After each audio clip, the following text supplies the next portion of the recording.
जबान में हड्डी नहीं होती, लेकिन हड्डी तुड़वा सकती है।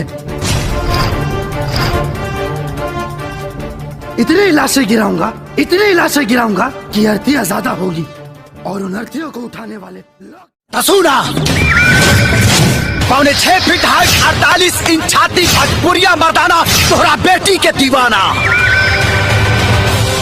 हर रिश्ता का निभावे वाला सिर्फ एक नाम,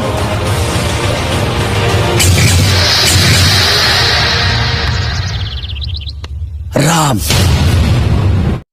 मिसाल के तौर पे तो के एगो बात बता दी, 1 लाख पूता 1.25 लाख नाती, रावण के घर में दिया न बाती। अरे सनकी तो हम हईले हई, लेकिन जब सटक जाला ना तो इतिहास का भूगोल भी बदल दी। नेता, अपने मुल्क के सबसे मजबूत सलाखों में कैद करवाना, क्योंकि हमारे मुंह से तो लोहा भी पिघल जाता है। चले